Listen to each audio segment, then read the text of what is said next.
शाहरुख खान के फैंस के लिए इस समय सबसे बुरी खबर ये निकलकर सामने आ रही है कि आने वाले दिनों में रिलीज होने वाली उनकी लेटेस्ट मूवी डंकी शायद पोस्टपोन हो जाए। अब पोस्टपोन होने के पीछे जो कारण लेट सिनेमा की तरफ से जो पोस्ट किया गया है उसमें बताया जा रहा है कि शायद इस मूवी का कुछ पोस्ट प्रोडक्शन का काम बचा हुआ है, कुछ फाइनल टचेस जो देना बचे हुए हैं, इसीलिए इस मूवी को पोस्टपोन किए जाने की बातें चल रही हैं।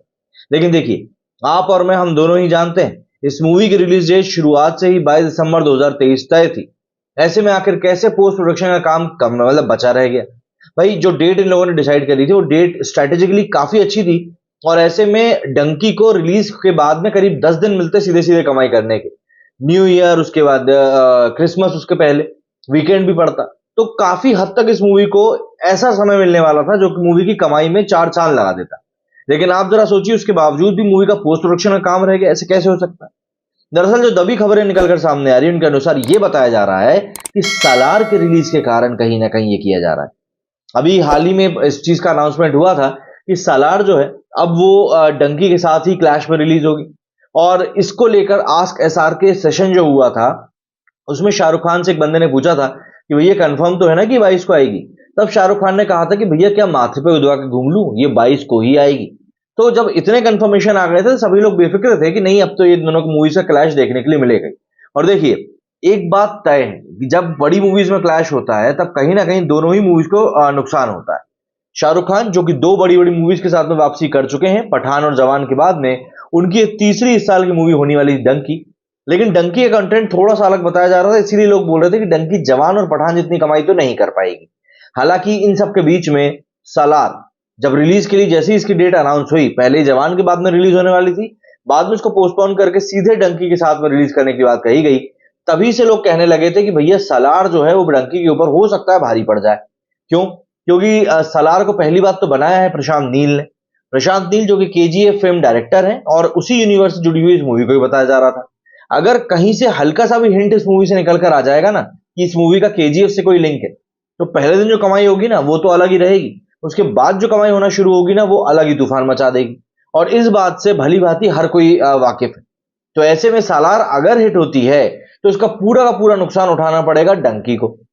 और मुझे नहीं लगता कि कोई भी फिल्म मेकर इस बात के लिए तैयार होगा कि भाई डंकी को हम एक काम करते हैं, सालार के साथ ही रिलीज करते हैं, चल गई तो चल गई, नहीं तो ठीक है। देखिए, कोई भी व्यक्ति जब मूवी बनाता है तो उसका कहीं ना कहीं उद्देश्य यही होता है कि उसको पैसा कमाना है, वरना वो डॉक्यूमेंट्री बना लेता।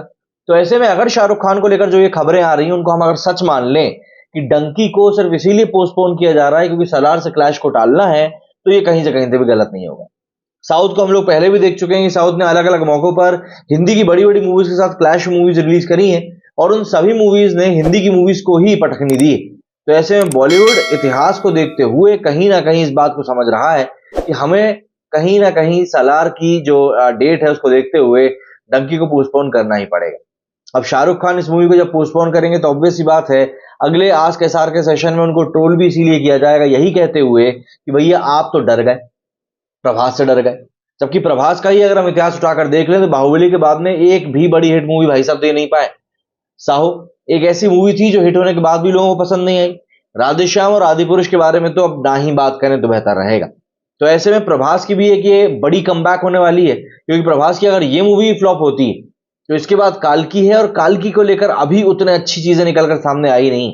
वो तो जब ट्रेलर वगैरह पूरा अच्छे से रिलीज होगा तभी बातें समझ में आ पाएंगी। तो यहाँ पर काफी सारे सवालिया निशान इस समय लगे हुए हैं हर एक एलिमेंट के ऊपर, और इन सब के बीच में डंकी का पोस्टपोन हो जाना सालार के सामने कहीं ना कहीं एक बहुत बड़ा सेटबैक है, जो कि मुझे ऐसा लगता है कि शायद बॉलीवुड को एक झटका देगा ही देगा। क्यों? क्योंकि मिशन रानीगंज जो अभी हाल ही में रिलीज हुई थी उससे उम्मीद की जा रही थी कि वो एक बड़ी हिट होगी। अक्षय कुमार की OMG 2 जो कि अगस्त में रिलीज हुई थी वो काफी बड़ी हिट रही थी। ऐसे माना जा रहा था कि अक्षय कुमार के दिन भी अब फिर चुके हैं। लेकिन मिशन रानीगंज के फ्लॉप होने के साथ ही एक बार फिर से बॉलीवुड को लगा है झटका कि यार शायद दिन अभी फिरे नहीं। ऐसे में डंकी का पोस्टपोन होना ये अपने आप में बुरी खबर है। क्या कहना है आप लोग इस बारे में? कमेंट करके जरूर बताइएगा। मेरे स्टूडियो फिलहाल इतना ही। जय हिंद, जय भारत।